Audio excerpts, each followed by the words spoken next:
पास के घर में अंकल आंटी रहते थे। मेरा उनके घर आना जाना होता था। मुझे उनसे बहुत लगाव हो गया था। उनका एक बेटा और एक बेटी है और दोनों की शादी हो गई थी। उनका बेटा अपनी पत्नी के साथ दूसरे शहर में रहता था। मैं अक्सर देखा करती थी। उनकी बढ़ती उम्र और तरसती निगाहों में हमेशा एक उम्मीद देखी, बेटे के साथ रहने की, पोते पोतियों संग बुढ़ापा बिताने की। अलग और दूर रहकर भी मन में एक विश्वास था, बस कुछ समय और, जब कुछ नहीं कर पाएंगे तो चले जाएंगे अपने बेटे के पास। आस पड़ोस के सब बच्चे उन्हें दादा दादी कह बुलाते और वो अपने पोता पोती का अक्स उसमें देख समय बिता लेते। शुरू से जिद थी, जब तक समर्थ है किसी की ज़िंदगी पर बोझ नहीं बनेंगे। मैंने देखा उनके बच्चे अक्सर उनसे मिलने आया करते थे। मेरी बेटी भी उन्हीं के वहीं पली। आंटी अंकल एक दूसरे का सहयोग कर रहे थे, लेकिन दोनों के स्वभाव में अंतर था। जहां अंकल तुनक कर बोल देने वाले, वहीं आंटी शांत। शायद जिंदगी इतने संघर्ष में बीती थी कि दर्द को छुपाना जानती थी। बेटी अक्सर जिद करती, हमारे साथ रहो, तो अंकल गर्व से कहते, क्यों तुम्हारे साथ, क्यों, बेटा है मेरा, जब जाना होगा उसी के पास जाएंगे। उम्र बढ़ने के साथ बीमारियों ने घर बना लिया, लेकिन जीवन संगनी ने कभी किसी पर पराश्रित नहीं होने दिया। मेरा शुरू से उनके घर आना जाना था। यहाँ आने के बाद एक वो परिवार था जहाँ मैं आँख मूंद विश्वास कर सकती थी। शुरू से संपर्क में रहने की वजह से दोनों के स्वभाव को अच्छे से जानती थी। बेटी अक्सर आती रहती, बेटा भी साल 2 साल में आता, या कभी आंटी अंकल उनसे मिलने चले जाते। बेटे का विवाह बहुत शौक से किया। बहू भी अंकल ही पसंद कर लाए। वो अपनी दोनों बहनों में सबसे बड़ी व समझदार। लोगों ने बहुत कहा, कहाँ शादी कर रहे हो, उनको कोई भाई नहीं। कोई कहता जीवन भर आपकी नहीं हो पाएगी, क्योंकि माँ बाप की चिंता हर समय सताए रहेगी। इस बात का विरोध कर दोनों कहते, अच्छा ऐसी घटिया सोच हर कोई रखेगा तो जिनके भाई नहीं, उन लड़कियों से कोई शादी ही नहीं करेगा। हमें अपने बच्चे पर विश्वास है। मध्यवर्गीय परिवार होते हुए भी हमने उसे आगे से आगे हर सुविधा दी है। वो भी बहुत समझदार है। जानते हैं कभी किसी दिक्कत का सामना नहीं करना पड़ेगा, और बहू के माता पिता को समय समय संभालना भी उनका फर्ज है। वो भी अब हमारा परिवार है, कह अंकल अपने बेटे के पक्ष में एक खंबा और गाड़ देते। बच्चों से बोलते तो रौब में बात करते, पर थे बिल्कुल नरम दिल। परिवार में छोटी मोटी खटपट होना स्वाभाविक है। जिस रात शादी थी, बहू की करीबी रिश्तेदार बार बार उनकी बेटी को समझाती रही, बहू को भाई के साथ तुरंत विदा मत करना, थोड़े दिन घर में रख जिम्मेदारी डालना, जो कल को रीति रिवाज, घर में अपना अधिकार और सास ससुर के प्रति अपने फर्ज सब समझ सके। उसने ये बात क्यों समझाई नहीं समझ सकते। अंकल की बेटी अर्चना ने हंसकर कहा, देखिए आंटी, आज हम उसे समझेंगे तभी तो वो कल को हमारे लिए सकारात्मक समझ पाएगी। लेकिन वो उनकी करीबी होते हुए भी बार बार समझाती रही। जो भी था, खुशी खुशी बहू घर आ गई। आंटी अंकल ने उसे शुरू में ही बेटे के साथ विदा कर दिया, ये सोच कि बच्चे खुश रहेंगे तो आने वाला समय सुख चैन से बीतेगा। समय बीतता गया और मायका प्रेम व जिम्मेदारी ससुराल से ज़्यादा ज़रूरी होने लगी। आंटी अंकल से ज़्यादा बहू के माता पिता का वर्चस्व उनके ऊपर रहता। पल पल की खबर अपने घर वालों को पहुंचाना, उनकी सलाह से बेटी काम करती। जब कभी आंटी अंकल को कहीं ये बात बुरी लगती तो अंकल साफ शब्दों में कह देते। प्रतिफल ये था कि अब वो खुले आम कहती, मेरे माता पिता के प्रति मेरी भी उतनी ही जिम्मेदारी है राजीव जितनी तुम्हारी अपने माता पिता के लिए। अपने घर के कलह को कम करने के लिए राजीव चुप रह सब शांति से देखता रहता, कोई विरोध ना करता। समय बीतने के साथ उसे भी सारे रिश्ते ससुराल में मिलने लगे। अब उसका आना कम से कम होता गया। आंटी अंकल की भी तबीयत दिन प्रतिदिन बिगड़ने लगी थी। ऐसा नहीं कि उसने कभी मदद ना की हो या जिम्मेदारी ना उठाई हो, लेकिन अब इस उम्र में मदद से ज़्यादा उन्हें साथ की ज़रूरत थी, जिसकी कमी अंकल के चेहरे पर साफ दिखाई देती। लेकिन कहते हैं ना, जब किसी पर समय रहते जिम्मेदारी डाली ही नहीं तो एक वक्त बाद इंसान उसे उठाने का सोचने से भी कतराने लगता है। वही उनके साथ भी हुआ। ऐसा नहीं कि कभी बेटे के पास गए ही नहीं, गए भी, लेकिन वहाँ वो एक कमरे में सीमित थे। बहू सम्मान में कोई कमी ना रखती, लेकिन सास ससुर के आने से लगने वाली अनचाही बंदिशें उसके चेहरे पर साफ दिखाई देती। हर काम में पीहर वाले का हस्तक्षेप नज़र आने लगा था।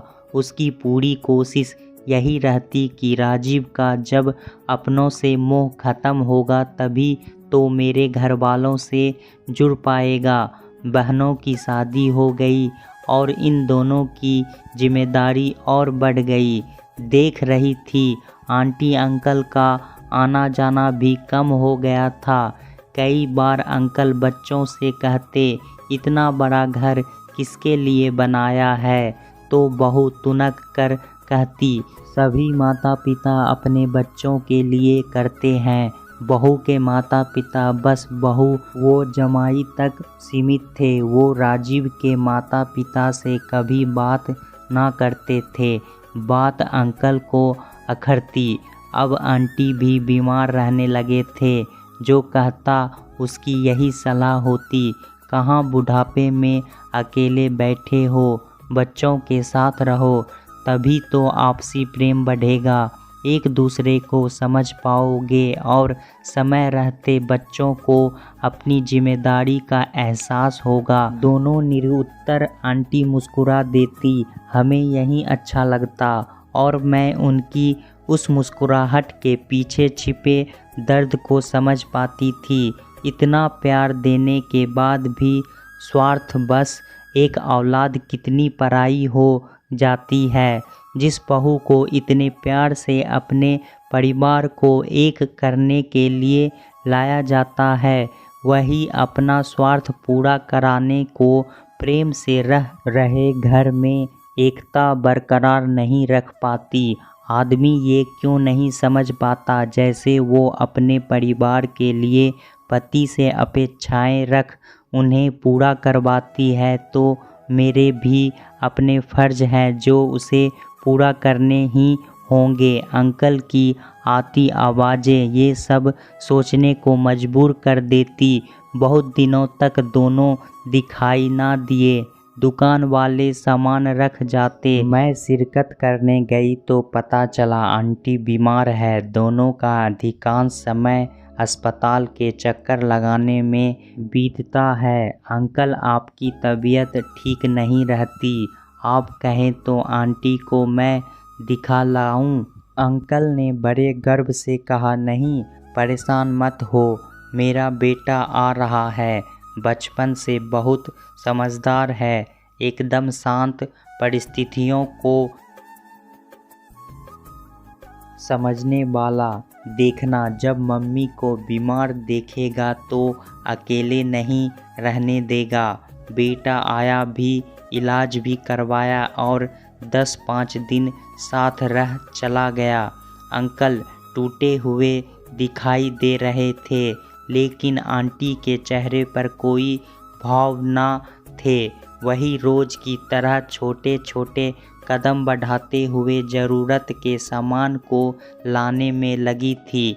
दिन में मिलने गई तो अंकल ने कहा, डॉक्टर ने धूप सेकने को कहा है, हड्डियां कमज़ोर हो रही है। से कितना कहता हूँ, जा प्रीति के यहाँ धूप सेक कर आ, मुझे छोड़ कहीं नहीं जाती। ये नहीं समझती इसका साथ मेरे लिए कितना ज़रूरी है। हाँ आंटी, आ जाया करिए ना, मेरे घर में धूप अच्छी आती है। 2-3 दिन आंटी के साथ बैठ जब भी बात चलती, हमेशा मैंने ये ही सुना, मेरी बहू संस्कारी है। इसके अलावा वो कभी टिप्पणी ना करती। आज उसकी तकलीफ़ ज़्यादा देख मैंने गुस्से में कह ही दिया, आंटी मुझे समझ नहीं आता क्यों लोगों को बेटे की चाह रहती है जब जीवन अकेले काटना है। इतनी बीमारी में आपका बेटा आपको साथ नहीं रख पाया। बहू मायके के अलावा किसी और के लिए कुछ नहीं करना चाहती। कैसे संस्कारी बहू है वो, और कैसे उसके घर वाले। माफ़ कीजिएगा, लेकिन मुझे तो ये तौर तरीके बिल्कुल पसंद नहीं आए। कितने अरमानों से माँ बाप बच्चों की परवरिश करते हैं। बेटा सामने है तो एक उम्मीद बंध जाती है कि भविष्य सुरक्षित लगता है। जब एक लड़की अपने पति से अपने परिवार का करवाने का सोच सकती है, तो एक बेटे की माँ के अरमान वो कितने पराग होंगे, जिसने जन्म से ही बुढ़ापे का साया साथ देखा है। सब बोलने के बाद प्रीति आंटी की शक्ल देख मायूस हो गई। माफ़ कीजिएगा, आप लोगों से प्रेम है इसलिए, और कह सकी। आंटी हमेशा की तरह मुस्कुराई। इतनी फिक्र करती हो हमारी, फिर भी चाहती हो हम यहाँ से चले जाएं। बच्चे सब अच्छे होते हैं, सबके अपने सपने अपने अरमान होते हैं। आगे बढ़ने का इच्छुक कैसे कोई बंदिश या जिम्मेदारी उठा अपने भविष्य के साथ खिलवाड़ कर सकता है। शायद हमारा स्वभाव अच्छा नहीं, या हम उनके स्तर के नहीं रहे। एक उम्र के बाद बच्चों की समझ और सोच माँ बाप से बड़ी हो जाती है। जब हमारा बेटा हमें समझ नहीं सका तो दूसरे से क्या शिकवा शिकायत करनी। जहाँ तक बहू का सवाल है, मैं आज भी यही कहूँगी, मेरी बहू संस्कारी है, तभी तो आज भी हमारी ना हो अपने माँ बाप की रही। उनका बेटा नहीं तो क्या वो उसके पूरे फर्ज निभा रही है। कमी तो हमारे संस्कारों में रही, जो हमारा बेटा उनके प्रेम और स्वभाव को समझ उनका हो गया। मेरी ममता, पिता का साथ और बहन का साथ, सब उसे उस घर में मिल गया। कितनी गुणी है मेरी बहू, और कितने अच्छे उसके संस्कार। कह आंटी उठ चली गई।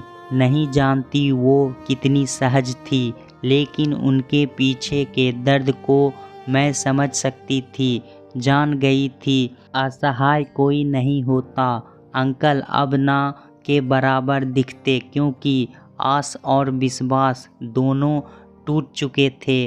आंटी तो सदा से ही निर्विकल्प रही, लेकिन मेरा मन हमेशा यही कहता, किसी की औलाद को माता पिता से दूर कर अपना आशियाना सजाने वालों की ज़िंदगी कभी सुकून में नहीं बीतती। वक्त सबका आता है और बुढ़ापा भी। हर माँ बाप अपने बच्चों को पालते वक्त यही सोचते हैं, हमारे जैसे संस्कार कोई दूसरा नहीं दे सकता। किसी की आत्मा को तकलीफ़ देना सबसे घृणित कर्म है। आत्मा की आवाज़ सबसे प्रबल होती है। आज मन में किसी की कहीं बात घूम रही थी। इतनी भी देर मत करना वापस लौटने में कि चाबियां भी बेअसर हो जाए ताले पर। दोस्तों, जब एक माता पिता अपने बेटे की शादी करते हैं तो उन्हें अपनी बहू से कुछ उम्मीदें होती है, पर उनकी उम्मीद पर पानी फिर जाता है जब उसकी बहू घर आकर उनके बेटे को उसने अलग कर अपने परिवार से जोड़ देती है।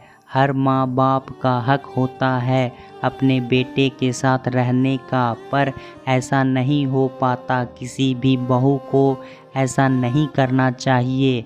यह याद रखना चाहिए कि उनके भी माता पिता हैं, उन्हें भी ऐसी तकलीफ़ हो सकती है। दोस्तों, कहानी कैसा लगा हमें कमेंट में ज़रूर बताएं। इसी तरह की पारिवारिक कहानी सुनने के लिए हमारे चैनल को सब्सक्राइब ज़रूर करें। धन्यवाद।